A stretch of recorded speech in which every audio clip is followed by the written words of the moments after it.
लेकिन कंस के ससुर जरासंध, कंस की पत्नी का नाम था स्वस्ति और कष्टि, दो नाम था, दो पत्नी थी। उसका पिता था, जाकर के उसने अपने पिता से कहा कि दामाद का बदला नहीं लोगे, मेरे घर में आकर मेरा सिंहासन से घसीट करके मेरे पति को मार दिया है।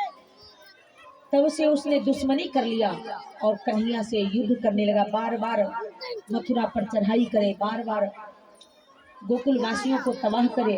भगवान ने समस्त नगर वासियों को लेकर के द्वारिका पहुंचे, वहां द्वारिका धाम बसाया और वहां सुख चैन से रहने लगे। माता देवकी वसुदेव के साथ कुछ दिन रहे तो घर में तो बड़ा सुख है, जहां भगवान ही है वहां क्या कमी।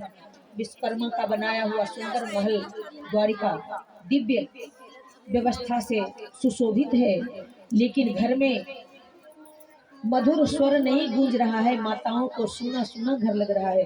देवकी ने कहा कन्हैया सब सुख तो तुमने दे दिया इतने ही कम उम्र में, लेकिन घर मेरा सोना लग रहा है बहू के बगैर, उसकी मधुर स्वर नहीं गूंज रही, अच्छा नहीं लगता। कन्हैया ने कहा लड़ाई झगड़ा से मेरा सारा काम होते आया है, ब्याह शादी भी लड़ाई झगड़ा से हो जाएगा। कहा विवाह तो शुभ चीज है, इसमें लड़ाई नहीं होना चाहिए। कन्हैया ने कहा मेरे जीवन में झगड़ा ही लिखा है, विवाह भी होगा तो झगड़ा से ही होगा।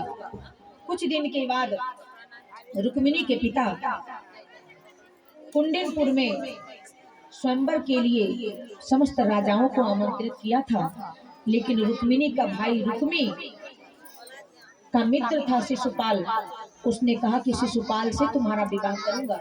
और रुक्मिणी मैया ने भगवान के नाम की चर्चा सुन रखी थी पूर्व से ही, इसलिए मैया रुक्मिणी चाहती थी कि हमको श्याम सुंदर से विवाह हो, लेकिन रुक्मी चाहता था कि मैं जिससे करना चाहता हूँ तुमको उसी के साथ जाना होगा।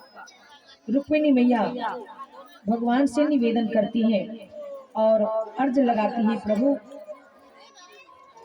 मैंने आपके नाम का जीवन भर माला जपा है, मेरी इच्छा है कि मुझे आपसे ही पानी ग्रहण हो, लेकिन मेरा भाई जबरन मेरा विवाह शिशुपाल से करना चाहता है, मेरी रक्षा करो। भगवान को पुकार लगाई और एक पत्र लिख करके भेजा, बड़ा सुंदर दिव्य पत्र है। वो लिखती है,